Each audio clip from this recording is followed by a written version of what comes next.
yeah. Hello, word nerds. Hi, word nerds. How are you doing today? My name is Spencer, and I am recording this on May 23rd at 7 a.m. Oh, let's see. Anything fun to say? Ooh, it's July. Tomorrow, the next episode, looks like the next episode will be July 4th. I don't really keep track of this stuff too much, but yeah. Hey, I hope you're celebrating in a safely extreme way. Hey, let's talk about the words. The first word is extravaganza. extravaganza. Extravaganza. Extravaganza. We're having an extravaganza on the dictionary. This is a noun from 1754. Number one, a literary or musical work marked by extreme freedom of style and structure, and usually by elements of burlesque and parody. I was hoping that the definition would end after a literary or musical work marked by extreme freedom. That's it. Just be free. Be free on this 3rd of July. Freedom of style and structure, and possibly burlesque or parody in this literary or musical work. I did not know that these were called extravaganzas. Yeah, didn't know that. I don't know what's an example of a. I could just put this in my phone, but what is? I can type faster with one hand when it's my left. What is example of extravaganza music? What is one of these pieces of musical things? Musical extravaganza. I mean, it could be a whole, like, a party of music stuff. This is not really... What is the Wikipedia page? Ooh, there's a poster, an old poster, Rice and Barton's Big Gaiety Spectacular Extravaganza Co. And there's the Rice and Barton proprietors and managers. And then there's the Gaiety Dancers. And it shows 2 chorus lines of 1, 2, 3, 4, 5, 6, 7, 8, 9, 10, 11, 12, 13, 14, 15, 16, 17, 18, 19, 20 lady dancers probably doing the can-can with their legs up in the air. This is a fantastic image. Yeah, so it's probably just like a big old, like, hey, we're going to have extravaganza of burlesque and parody, probably comedy and music and dancing and all that stuff. Looks fun. 2 for extravaganza. A lavish or spectacular show or event. That's it right there. So it probably became the first thing where you've got the freedom of style and structure in the literary or the music. And then they were putting all that stuff together into a big show, a big event. Number 3, something extravagant. It's an extravaganza. Such a great word. So we did have a bit of etymology in the previous episode. It was all about wandering about. But there's more etymology here. This is from the Italian extravaganza. I don't know how to say it. Extravaganza, which literally means extravagance. From extravagante, which means extravagant, and also from, the Middle Latin extravagans, and that takes us back to the previous etymology. Great word, great word. We need to have more extravaganzas of music and dancing and other things. Okay, my sound effect today is going to be... The next word is extravagate. Intransitive verb from circa 1755. This is archaic, and it means to go beyond proper limits. To extravagate.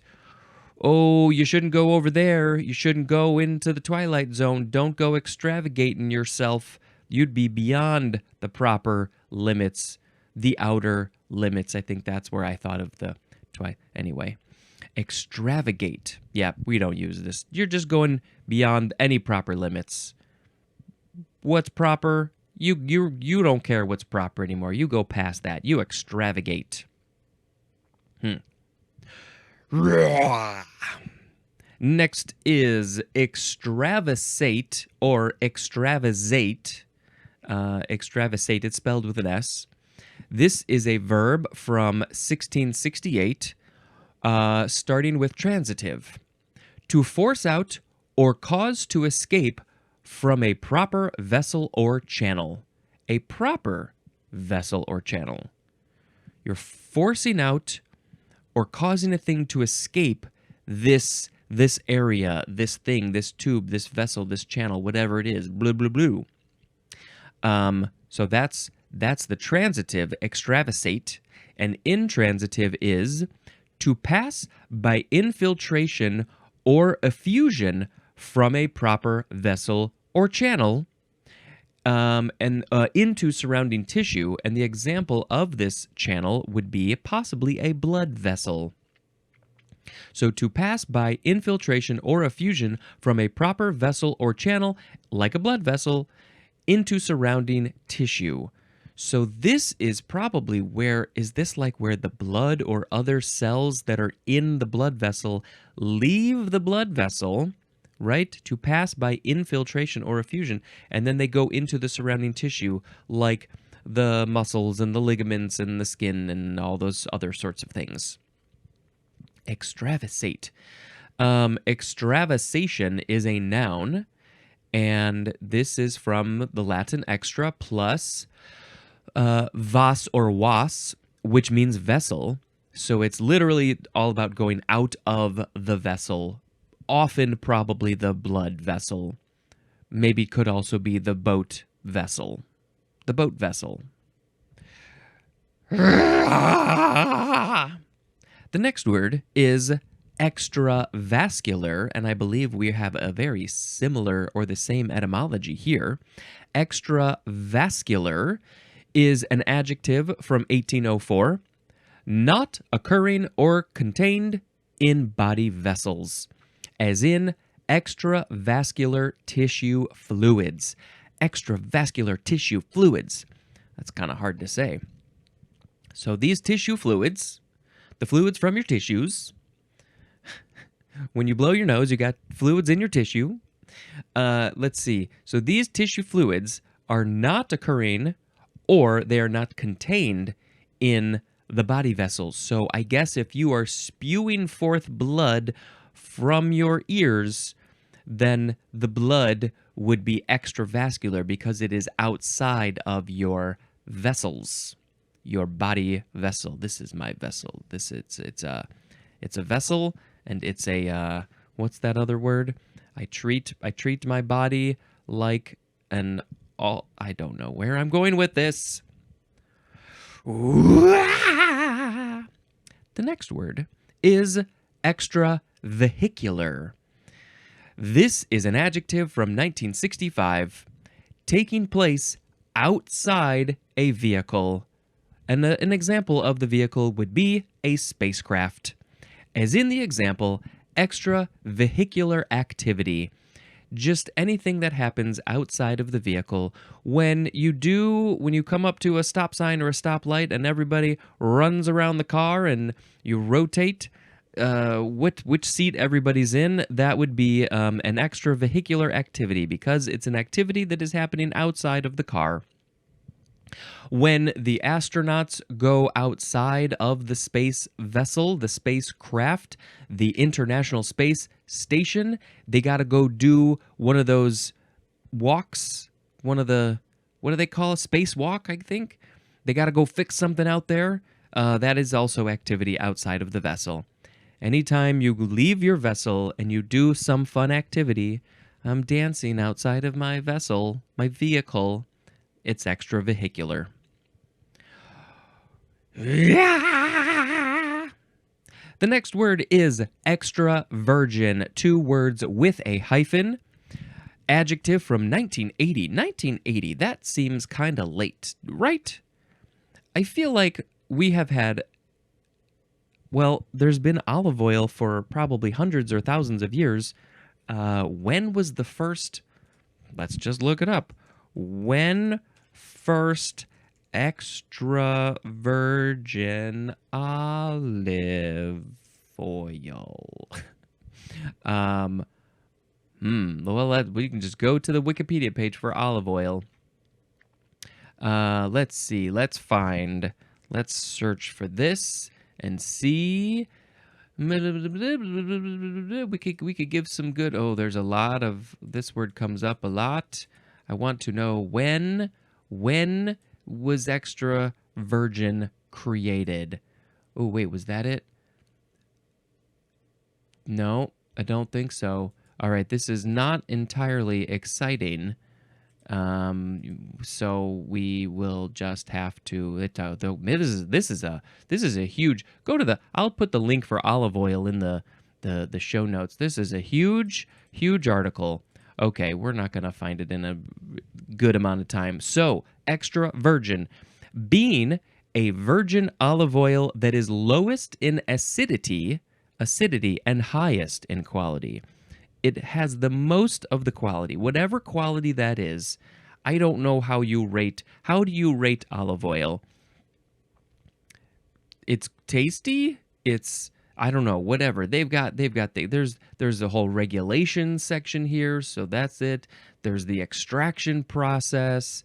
What else? The constituents. There's a whole chemical breakdown of all these different types of oils. Avocado, Brazil nut, canola, coconut, corn, cottonseed, flaxseed, linseed, grapeseed, hempseed, high oleic safflower oil, olive, palm, peanut, rice bran, sesame, soybean, sunflower, walnut. Wowie. So extra virgin olive oil has 13.8 saturated fatty acids. This is percentages, I guess. 73 total mono unsaturated fatty acids. I'm not going to go through all this stuff. The smoke point is 193 degrees Celsius or 380 degrees Fahrenheit. This is a huge, fascinating page of stuff. So. Oh, I did want to say, this says that extra virgin olive oil is required to have no more than 0.8% free acidity and is considered to have favorable flavor characteristics. Favorable. What's that? Tastes like olive? Sure. Okay. Extra virgin, low acidity, high quality. That's what it is. I don't know why they use the word virgin. There must be some good reason. They've never been touched. Okay. Wah! The next word is the first form of the word extreme. Adjective from the 15th century, 1a, existing in a very high degree. A very high degree. The quality of the extra virgin olive oil is the very highest of degrees. So it is extreme extra virgin olive oil. How long until the capitalism of olive oil takes hold? When are we going to see extreme extra virgin olive oil with some brightly colored big logo, boom, bombastic text and stuff? I hope it never happens, but it might happen. It would be kind of a funny comedy sketch, though. Extreme olive oil. Okay, there's an example, not a good one. Extreme poverty. A high degree of poverty. Some cities have that, and I don't like that. I don't like people to live in poverty. 1b. Going to great or exaggerated lengths. The synonym is radical, as in went on an extreme diet. A great diet, exaggerated lengths. So if you're trying to lose a lot of weight, I guess that's when you would probably go on a diet. I'm going to adjust the camera a little bit here because I want to be back here. Yeah, that's good. So if you are trying to lose a lot of weight, then you're like, well, I've been eating too many calories, and maybe not good quality calories. Then I need to go on an extreme diet, cut my calories, eat some healthy food, and that would be an extreme diet, I guess. You cut your calories from 10,000 down to 2,000. That's an extreme difference. I think I'm going to go the other way. I think I'm going to start eating 10,000 calories a day. We were watching Northern Exposure. We're still watching it, but there was an episode recently where winter was coming. Winter is coming. And they were all trying to bulk up. So they were like, for breakfast, they would have like a normal size plate of breakfast and also a shake and also additional various. They had like 3 plates because they were trying to, eat a ton of calories. Sounds tasty, but there's no way that I could physically eat all that. I think my stomach is getting smaller because I'm getting older, and I just can't eat so much as I used to. Okay, where are we? 1C is exceeding the ordinary, usual, or expected. As in, extreme weather conditions. This is not at all what we've been... 2 nights ago, we had extreme weather conditions in the Chicago area. We had crazy, crazy winds, but it was all in the middle of the night, and we slept right through it. Woke up in the morning to find all these huge branches down. I think it even tipped over some whole trees. That's pretty extreme. We don't get that too often, every once in a while, but they're more common with climate change. The whole world is seeing more extreme weather conditions. More floods, more earthquakes, more tornadoes and hurricanes, fires, all this stuff. Number 2 is archaic. The synonym is last. L-A-S-T. So is this like just the extreme? Yeah, like the last thing. The person who finishes the race last is the extreme person. They're the most extreme in the whole group of people. I don't know. I want to go swim in an extreme. I want to go hang out, just sit near a babbling brook called an extreme. You can do some whitewater rafting in an extreme. Number 3, situated at the farthest possible point from a center. And the example is the country's extreme north. The farthest possible point away from the center. You gotta, I guess, do everything from the center. The furthest north point in America from, I guess, the center would be like in Missouri-ish. So the furthest north point would be in Alaska. It's got to be. I don't think anything is more north that's America specifically. Other countries have other extreme. We have an extreme east portion. I think that's in Maine. We have an extreme west portion. That would be Hawaii. Extreme south would be either Florida or Texas. I think Hawaii is north of all of that. Well, actually, maybe not, because it's pretty tropical. It might be further south. Never thought about that. Anyway, I don't know all the other countries. I'm not going to go through them all. I think I did enough. The farthest point possible from a center. My center is right there, and the furthest point north is right here. Okay, next is number 4A. Most advanced or thoroughgoing. Most advanced or most thoroughgoing, as in the extreme political left. We also have an extreme political right here in the States and also other places. I feel like, now I don't know this for sure because I am not a political person, but I feel like America has probably more extremes, a wider extreme of political viewpoints than most of the other countries. Now, I know that there are other ones that have, wide extremes politically too, but, I think there's a lot of ones that are like, the majority of the people, they have a smaller extreme. They go left and right, but not nearly as far out as we do. We go pretty far out, and it seems like we've just been getting a wider and wider extreme of left to right. Why don't we have politics that go up and down, not just left and right, maybe forwards and backwards too? Can we have a three-dimensional political party? For B, the synonym is maximum. maximum. I will not do my maximum value. Maximum. It's it's getting there, but it's not the maximum. It's not the minimum either. What's my minimum? 5A, of relating to or being an outdoor activity or a form of a sport like skiing that involves an unusually high degree of physical risk. It's so unusual how much physical risk you could possibly get from this extreme sport. As in the example, extreme mountain biking down steep slopes. Something that I will never ever do, but it is kind of fun to watch the videos. Oh, yes, especially when they have the camera on their head. They got a GoPro or something, and they're going down the slopes or through cities or through forests. Those are fun. I am not an extreme sport person. I have done some, what could you call them?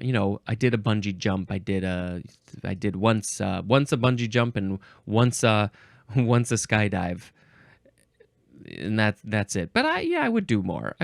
But I'm not a talented enough skateboarder, unicycler, biker, surfer, anything like that to do extreme. You gotta be real good.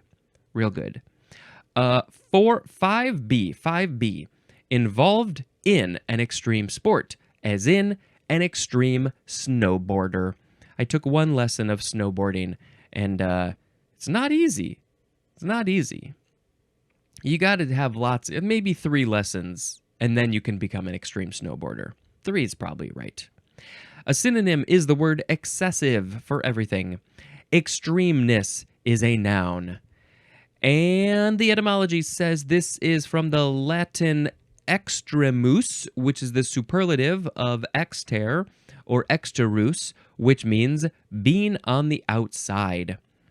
And there's more at the word exterior. So you're on the outside of a thing. You're like, oh, you're so not in the center. You're so beyond everything else. You're so extreme. You're out of the, what was that first definition? Where was it? Which word? Not a. I can't find it.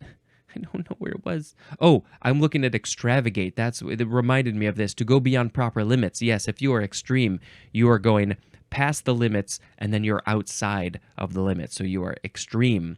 You have extravagated yourself when you are snowboarding down the steep slope.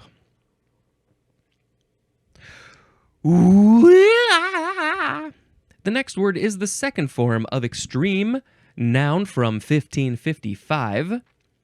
1A, something situated at or marking one end or the other of a range, as in extremes of heat and cold.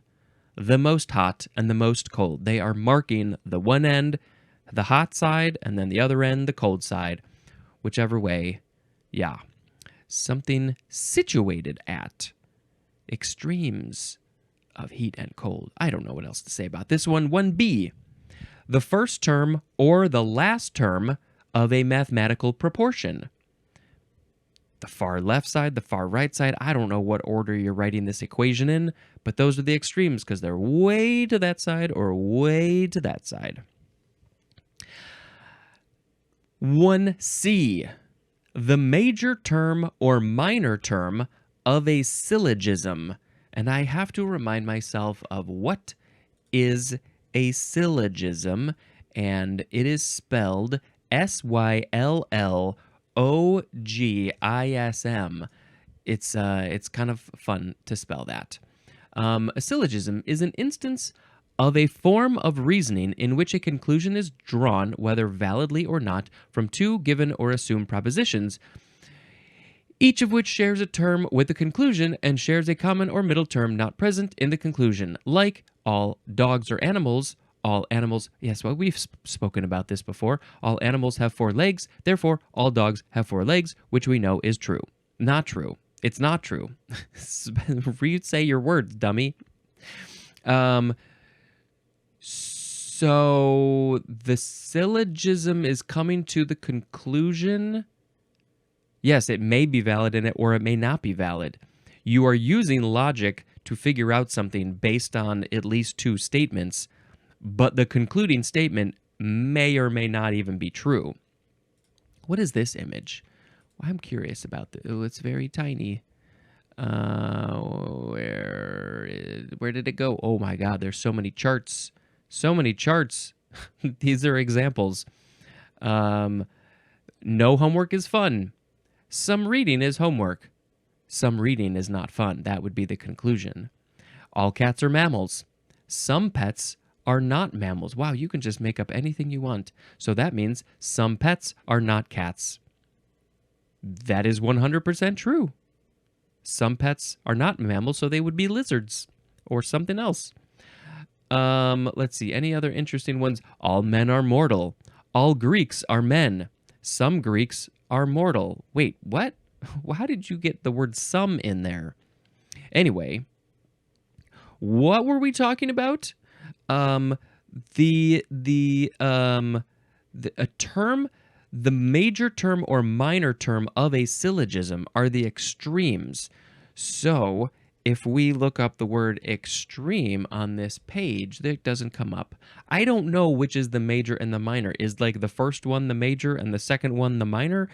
I don't know. We can also look up those words.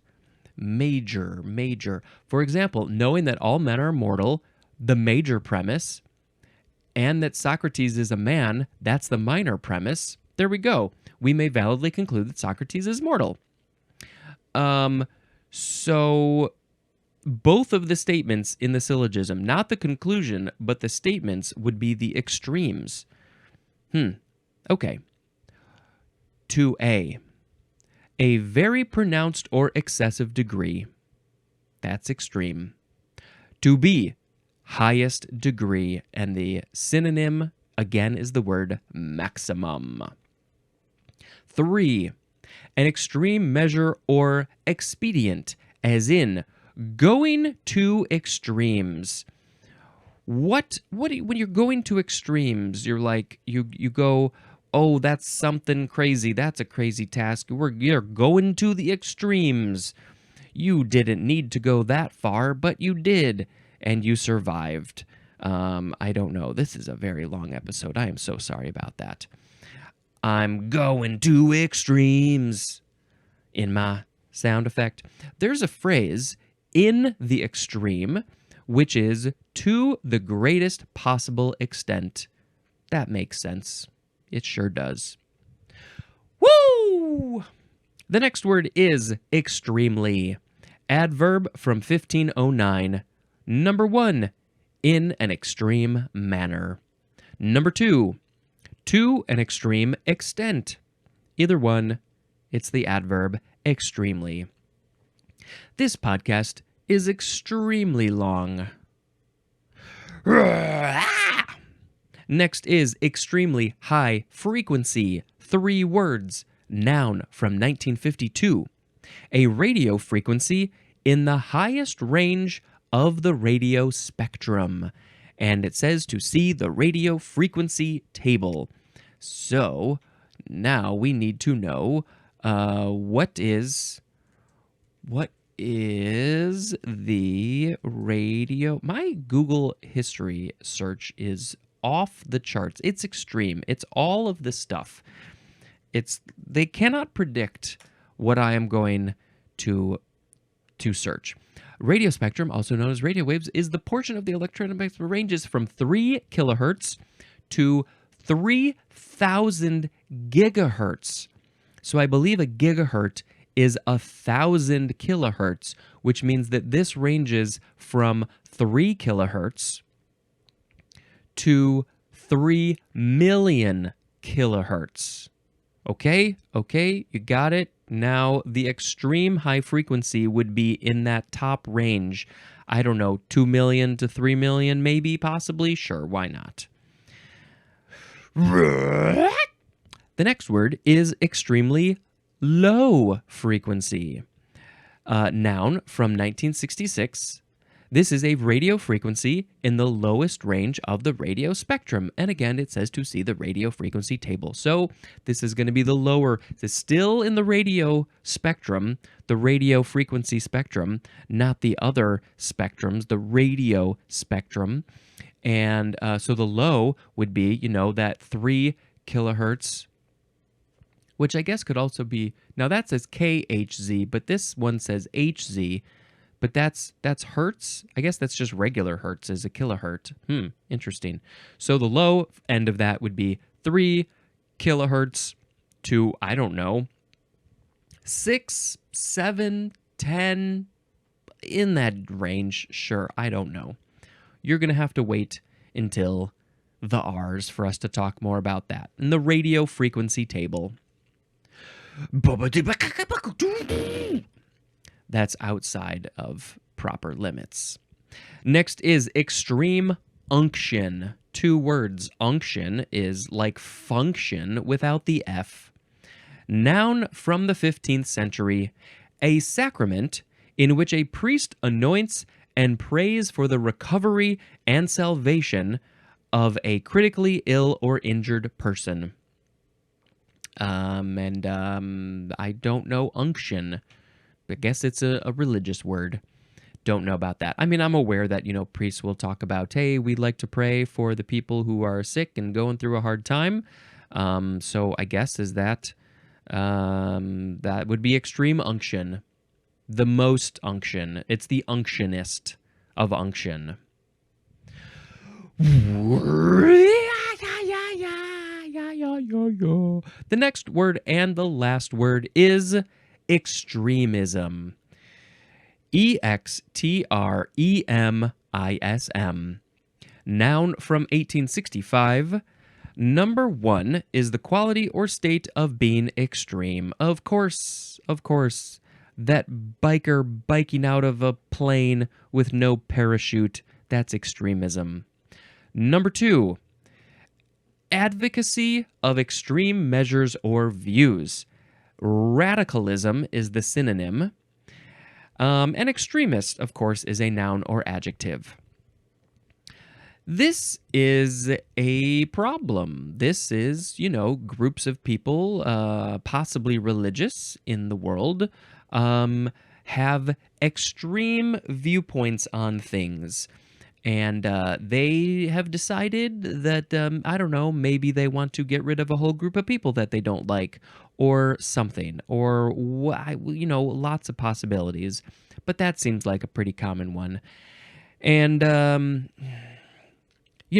there's one level of, okay, believing those things, being an extremist, but then there's another level of taking action on those and attacking people, killing people, taking over lands, whatever.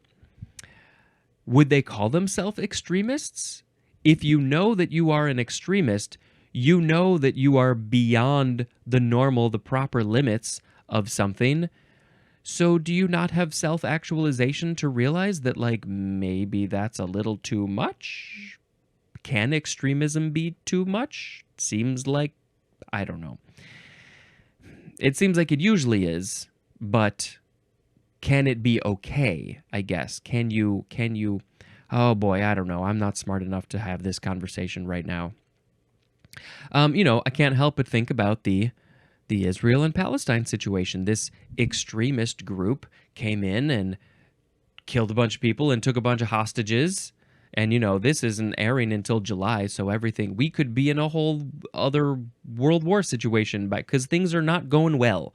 Things are not going well here on May 23rd in that part of the world because of extremism and maybe other things too. Anyway, I don't want to talk about that anymore. Let's pick a word of the episode. We had today extravaganza, extravagate, extravasate, extravascular, extravehicular, extravirgin, extreme, extremely, extremely high frequency, extremely low frequency, extreme unction, and extremism. I think I'm going to pick extravaganza as the word of the episode because it's just fun to sing. We're having an extravaganza tonight. Parties, dances, music and dance, and more dancing at this extravaganza. Woo woo. This would be a fun word to figure out backwards. I might have to write it out. Extravaganza. Aznagartsa. Extravaganza. Close enough off the top of my head. Okay. That's so extravaganza is the word of the episode. If you didn't catch that one, I don't know how you would have missed that, but that's the word. And I will tell you about a movie that I watched. Lynch Oz. Lynch Oz. This is a documentary. It's probably a couple hours. About how David Lynch loves The Wizard of Oz and how he has used it in various references through all of his work. And it's, I think, I want to say maybe 8 to 10, 7 to 10, I don't know, movie critics, movie directors, people in the film world, each talking about sort of a section, a type of a category of how he has used this, how he has used Oz in his films. And so, the first one talks for 20 minutes, the next one talks for 20 minutes. It's all voiceover, and it is filled with examples of from The Wizard of Oz and from Lynch films and his work, but also from a whole bunch of other movies and TV shows that, sometimes they go off on little tangents, but it's all related. It is a super, super fascinating documentary, especially if you like Lynch and Oz, Wizard of Oz. I like Oz. We're on a first name basis. And Oz, The Wizard of Oz was a pretty big part of my childhood. My parents both loved it. Maybe my mom more than my dad. I don't know. They grew up with it. When they grew up, it was this big occasion once a year. It would play on TV, which they talk about in the film, in the documentary. And so The Wizard of Oz was just a big, we were watching the movie, we had books, we had things. It was a lot. There was a lot of it in the household. And, not crazy, but, it was very present. We'll say that. And so I know the movie fairly well, and the whole culture knows this movie really well. And this movie must have hit Lynch at that right time when he was a child, and it just did something to him. And I had no idea how many references there are in his work. I knew that there was a lot, but there's a lot. It's kind of extreme. It is. So anyway, highly recommend it. I think I watched it on the Criterion streaming channel. Might be available other places, but you could, that's a good streaming service to have because, it's Criterion. They got some great stuff and great extras. So I recommend Lynch Oz. That's it. Okay, thank you so much for checking out this show, and until next time, this is Spencer dispensing information. Goodbye.